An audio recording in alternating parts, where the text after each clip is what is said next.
Students अब हम आगे बढ़ते हैं और अब हम देखेंगे sum of n terms of a GP, यानी कि किसी भी जीपी के n टर्म्स का सम क्या होगा। फ्रेंड्स अगर आप लोग ध्यान से देखें तो मैं क्या कहना चाह रहा हूँ, मेरे पास एक जीपी होती थी। जीपी कैसी होती थी? Standard form A r square and so on. तो फ्रेंड्स अगर मैं इनके सारे टर्म्स को जोड़ दूं तो मेरे पास n टर्म्स का सम आ जाएगा, जैसे कि मैंने यहाँ लिखा है। इसको हम s ऑफ n से डिनोट करते हैं, यानी कि sum of n terms of a GP. तो इसकी वैल्यू कैसी है? a plus a r square and up to nth term. So friends इसके लिए एक फॉर्मूला होता है, वो फॉर्मूला क्या होता है? आप लोगों ने बुक में जो पढ़ा होगा वो दो फॉर्मूले पढ़े होंगे। s of n equals to a r to the power n minus 1 upon r minus 1। आप लोगों ने ये भी पढ़ा होगा, आपके संग बुक में ये भी लिखा होता है a 1 minus r to the power n upon 1 minus r। और ये दोनों कब वैलिड है? जब r की वैल्यू 1 ना हो। अगर r की वैल्यू 1 हो गई तो आप लोग खुद देखिए डिनोमिनेटर में आ जाएगा 0 और जो नंबर होगा वो हमारा हो जाएगा नॉट डिफाइंड। और अगर हमारे पास कोई एक सीक्वेंस है उसका सम कभी भी नॉट डिफाइंड नहीं हो सकता फ्रेंड्स। तो चलिए फ्रेंड्स अब मैं आपको बताता हूं, आपको जरूरी नहीं है आप लोग ये दोनों फॉर्मूले याद रखें, आप कोई एक भी याद रख सकते हैं फ्रेंड्स, और आप उससे सारे क्वेश्चंस को सॉल्व कर सकते हैं। लेकिन आप लोगों ने अगर बुक में देखा होगा तो इसके नीचे लिखा रहता है mod of r greater than 1, यानी कि ये फॉर्मूला कब वैलिड होता है? जब मॉड r की वैल्यू 1 से बड़ी है। और ये वाला फॉर्मूला हम लोग कब यूज करते हैं? जब mod of r less than 1। Friends मैंने ऐसा क्यों कहा कि आपको एक याद कर लीजिए और आपको उससे सारे क्वेश्चन सॉल्व हो जाएंगे। अगर आप लोग चलिए मॉड r ग्रेटर देन 1 है और आप लोगों ने ये वाला फॉर्मूला लगा दिया, तो फ्रेंड्स क्या होगा कि ये जो डिनोमिनेटर वाला पार्ट है ये r की वैल्यू 1 से बड़ी है तो ये नेगेटिव आ जाएगा। अगर आप लोग ध्यान से देखें तो नेगेटिव ऊपर भी तो आएगा, तो फ्रेंड्स नेगेटिव न्यूमरेटर में भी आएगा, नेगेटिव डिनोमिनेटर में भी आएगा, तो दोनों कैंसिल हो जाएंगे और आपके पास जो आंसर आएगा वो ये ही आएगा लौट के फ्रेंड्स। और ये ऐसा इस केस में भी होगा फ्रेंड्स, अगर आप ये वाला फॉर्मूला यहाँ यूज कर दें तो अभी फ्रेंड्स कोई दिक्कत नहीं होगी, क्योंकि न्यूमरेटर में भी माइनस साइन आएगा, डिनोमिनेटर में भी माइनस साइन आएगा फ्रेंड्स। तो उससे क्या होगा, दोनों माइनस माइनस एक दूसरे को कैंसिल आउट कर देंगे और आपका आंसर बिल्कुल सही आएगा। फ्रेंड्स चलिए आगे बढ़ते हैं। ये फॉर्मूला आप चाहे तो इसको याद कर लीजिए, दोनों फॉर्मूले को, वरना आपका फॉर्मूला एक से भी काम चल जाएगा फ्रेंड्स। अगर फ्रेंड्स आप देखें तो इससे भी आपका काम चल जाएगा, इससे भी, लेकिन आप लोग इसको याद भी कर सकते हैं बहुत इजीली दोनों को। अगर हमें क्या चाहिए, मॉड r की वैल्यू 1 से बड़ी है तो हम r में से सब्ट्रैक्ट करेंगे, अगर मॉड r की वैल्यू 1 से छोटी है तो हम 1 में से सब्ट्रैक्ट करेंगे। तो ये फ्रेंड्स आप लोग इसको ऐसे भी याद रख सकते हैं, और नहीं रख पा रहे फ्रेंड्स तो कोई दिक्कत नहीं है, आपका किसी एक फॉर्मूले से भी काम चल जाएगा। अब फ्रेंड्स अगर बात करते हैं r की वैल्यू 1 होती है फॉर r इक्वल्स टू 1, तो फ्रेंड्स s ऑफ n हम इस फॉर्मूले से नहीं निकाल सकते, ये ध्यान रखने वाली बात है students. Students make it a note that we can not find s of n if r equals to 1। अगर r की वैल्यू फ्रेंड्स 1 है तो s ऑफ n हम इस फॉर्मूले से नहीं निकालेंगे। हम किस फॉर्मूले से निकालेंगे? s of n equals to na। मैं आपको इसको समझाता हूँ ऐसा क्यों हुआ। फ्रेंड्स अगर कॉमन रेशियो की बात करूं तो कॉमन रेशियो की मैं क्या कह रहा हूं, 1 आ रहा है। 1 कब आएगा फ्रेंड्स? कॉमन रेशियो कैसे निकालते हैं? दो नंबर्स को डिवाइड करके। और ये 1 कब होगा? अगर मैंने मान लिया कॉमन रेशियो 1 है तो ये दिस a2 upon a1, यानी कि a2 equals to a1। Friends यानी कि दोनों नंबर सेम है, और ऐसा पूरी जीपी में होगा, यानी कि जीपी हमारी मैंने माना कि एक जीपी है जिसके सारे नंबर 2 हैं। तो फ्रेंड्स देखिए इसका कॉमन रेशियो कितना आएगा? 1। यहाँ कोई भी नंबर्स हो सकते हैं, तो अगर आप इन सबको जोड़ेंगे तो इसके, अगर मैं n टाइम्स तक इसको जोड़ता हूं तो सीधी सी बात है क्या होगा, n मल्टीप्लाइड बाई 2, और ये 2 क्या है हमारा फर्स्ट टर्म, तो इसको हम क्या ऐसे नहीं लिख सकते, n ऑफ a। तो फ्रेंड्स मैंने यही तो लिखा है, sum of n terms of a GP when r equals to 1 is s of n equals to na। आप इस फॉर्मूले से नहीं निकालेंगे फ्रेंड्स, क्योंकि ये फॉर्मूला कब वैलिड है? मैंने लिखा है r is not equal to 1। Friends अब हम एक क्वेश्चन देखते हैं, सम ऑफ n टर्म्स पे बेस्ड है।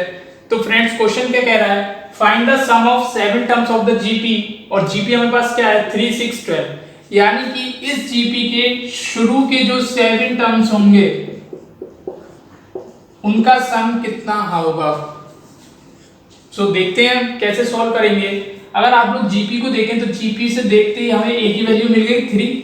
ए क्या है, फर्स्ट टर्म क्या है 3। अगर आप लोग कॉमन रेशियो की बात करें तो कैसे निकालते हैं कॉमन रेशियो, 6/3। फ्रेंड्स कितना आ गया 2। अब यहाँ पे आप लोग देखिए मॉड ऑफ आर अगर मैं निकालूंगा तो वो आएगा 2 और ये 1 से बड़ा है, तो हम लोग कौन सा फॉर्मूला यूज करेंगे फ्रेंड्स, मैंने बताया था आप लोगों को कौन सा यूज करेंगे, a r⁻n−1 अपॉन r−1। अब फ्रेंड्स देखिए a की वैल्यू आ चुकी है मेरे पास 3, r की वैल्यू आ चुकी है 2 और n 7 टर्म्स का हमें सम फाइंड करना है, तो यही कितना हो गया, तो n की वैल्यू हो गई फ्रेंड्स 7, तो 2⁻7−1 अपॉन 2−1। सो फ्रेंड्स 2⁻7 कितना होता है 128, तो ये हो गया friends 128 -1 upon 1 which is equals to friends आएगा 3 × 127 और आप लोग इसे सॉल्व करेंगे तो फ्रेंड्स आता है 371। सो फ्रेंड्स ये शुरू की 7 टर्म्स का सम हमारे पास आ चुका है। अब फ्रेंड्स आप लोग ध्यान से देख लीजिए, मैं आपको एक बात बता रहा हूं, मैंने पूछा 7 टर्म्स का सम, यानी कि मेरे पास जीपी कैसी हो गई फ्रेंड्स, यहाँ फाइनाइट, ये तो इनफाइनाइट जीपी तो गिवन है, लेकिन अगर मैंने कह दिया कि हमें शुरू के 7 टर्म का सम फाइंड करना है तो शुरू के जो 7 टर्म है हम वहां तक गए, बस a1 से लेके हम a7 तक की बात कर रहे हैं फ्रेंड्स, तो इस बीच इतने टर्म्स के लिए हमारी जीपी कैसी हो गई फाइनाइट। अब मैं आपको एक आगे बताऊंगा कि मेरे पास अगर इनफाइनाइट जीपी है तो उसका सम हम कैसे निकालते हैं, तो आइए चलिए अब वो देखते हैं। फ्रेंड्स अब हम देखेंगे कि अगर हमारे पास इनफाइनाइट टर्म्स ऑफ जीपी का सम पूछा गया, sum of infinite terms of a GP, अगर जीपी इनफाइनाइट है यानी कि मैंने एक जीपी ली a r and up to so on, यहाँ हम एन टर्म्स की बात नहीं कर रहे फ्रेंड्स, ध्यान दीजिएगा, मैंने अभी जो पहले फॉर्मूला बताया था वो n टर्म्स के लिए था, यहाँ पे हम बात कर रहे हैं अगर हमारे पास इनफाइनाइट जीपी है यानी कि जीपी आगे चलती चली जा रही है तो उसका हम सम कैसे निकालेंगे। अगर फ्रेंड्स एक बात ध्यान रखने वाली है, अगर उसमें कॉमन रेशियो की वैल्यू लेस देन 1 है, अगर उस कॉमन रेशियो कुछ आया आ रहा है मैंने माना और उसका अगर मैं मॉड लूं अगर उसकी वैल्यू 1 से कम है तो ये फॉर्मूला हम लगा सकते हैं इनफाइनाइट टर्म्स ऑफ जीपी का, अदरवाइज हम इस फॉर्मूले को यूज नहीं करेंगे फ्रेंड्स। चलिए फ्रेंड्स अगर मॉड आर लेस देन 1 है तो इनफाइनाइट टर्म्स ऑफ जीपी का अगर हम सम निकालें तो फ्रेंड्स कितना आएगा, s of infinite equals to a/1 - r। ये साइन किसका होता है, इनफाइनाइट का, infinite. So in sum of infinite terms of a GP can be calculated as a/1 - r। a क्या है फर्स्ट टर्म, r क्या होगा कॉमन रेशियो। ध्यान रखने वाली बात है ये फॉर्मूला तभी एप्लीकेबल है जब mod of r less than 1 है फ्रेंड्स।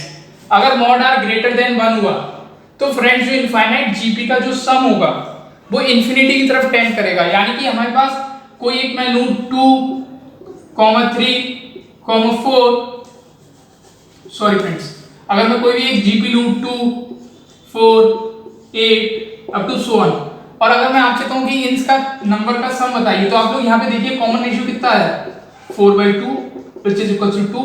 अब ये देखिए ये r की वैल्यू जो मॉड लूंगा अगर मैं तो कितना आएगा, अगर मैं मॉड लूंगा तो ये आएगा 2 और ये कैसा हो गया 1 से बड़ा हो गया। तो फ्रेंड्स हम इस फॉर्मूले को बिल्कुल नहीं लगा सकते, इस केस में जो आंसर आएगा वो इनफाइनाइट आएगा और इनफाइनाइट टर्म्स ऑफ जीपी का फॉर्मूला ये तभी एप्लीकेबल है जब mod of r less than 1 है। तो फ्रेंड्स चलिए आगे बढ़ते हैं और कुछ क्वेश्चंस करेंगे, जितना अभी तक हमने डिस्कस करा है उस पे बेस्ड कुछ क्वेश्चंस करते हैं। स्टूडेंट्स अभी तक हम लोग जो फॉर्मूले पढ़ चुके हैं उनको मैंने यहाँ लिख दिया बोर्ड पे आप लोगों के सामने। हमने अभी तक मेन जो 3 फॉर्मूले पढ़े हैं, सबसे number 1 nth term of a GP is a/n-1। Second जो फॉर्मूला पढ़ा sum of n terms of a GP वो क्या है a/n-1 अपॉन r-1 या फिर a1 - r/n अपॉन 1 - r। ये कब एप्लीकेबल है जब कॉमन रेशियो की वैल्यू का मॉड 1 से बड़ा हो, और ये कब एप्लीकेबल है जब कॉमन रेशियो की मॉड की वैल्यू जो है वो 1 से छोटी हो।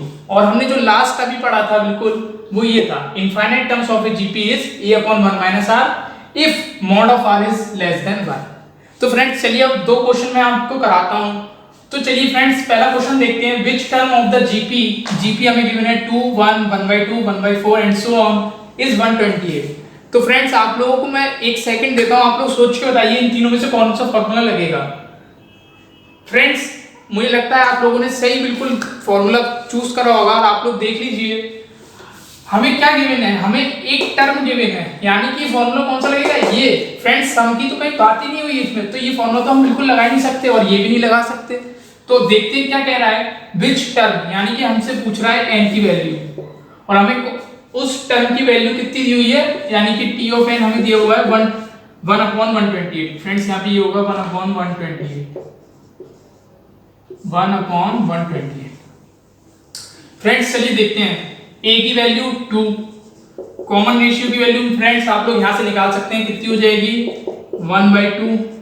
और देखिए फ्रेंड्स ये कैसी है, यहाँ पे अब हमें कोई मतलब नहीं है ये कैसा है, मॉड आर, ये कंडीशन हर केस के लिए सेटिस्फाई करती है। तो फ्रेंड्स चलिए अब आगे बढ़ते हैं क्वेश्चन में। nth टर्म की वैल्यू 1/128 इक्वल्स टू a की वैल्यू 2, r की वैल्यू 1/2 n-1। अब फ्रेंड्स इसको जब आप सॉल्व करेंगे तो आपके पास आएगा ये फ्रेंड्स कितना हो जाएगा 1/2 इक्वल्स टू ये हो जाएगा फ्रेंड्स 1/2 n-2, क्योंकि फ्रेंड्स ये 2 मल्टीप्लाई में है और ये 2 डिवाइड में है। तो फ्रेंड्स हो जाएगा दिस। तो यहां से n की वैल्यू अगर आप कंपेयर करेंगे तो n-2 इक्वल्स टू 7 और n इक्वल्स टू कितना आ गया फ्रेंड्स 9। तो 9th टर्म जो होगी जीपी की उसकी वैल्यू कितनी होगी 1/128।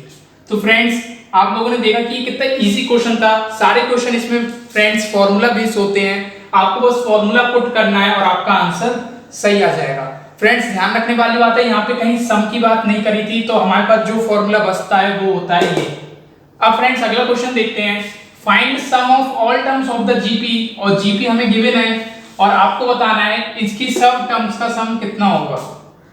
चलिए फ्रेंड्स आप लोग मुझे बताइए इसमें से आप लोग कौन सा फॉर्मूला उठाते अगर आपको ये क्वेश्चन आता है एग्जाम में।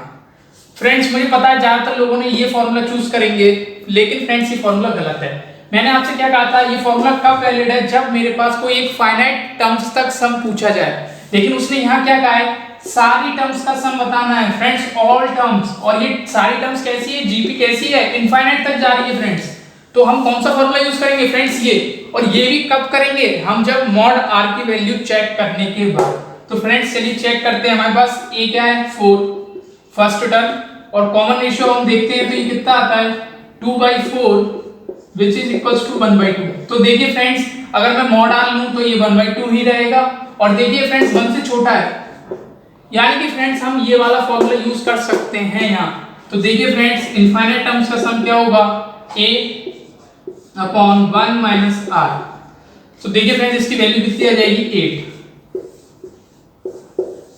फ्रेंड्स ये वाला फॉर्मूला नहीं यूज कर सकते क्योंकि उसने सारी टर्म्स का सम पूछा है, फाइनाइट नहीं है जीपी। ध्यान दीजिए अगर ये जीपी यहाँ फाइनाइट होती तो हम ये वाला फॉर्मूला यूज करते, लेकिन ये इनफाइनाइट जीपी है और कॉमन रेशियो के मॉड भी 1 से छोटा आ रहा है, तो फ्रेंड्स हम लोग ये फॉर्मूला यूज करेंगे।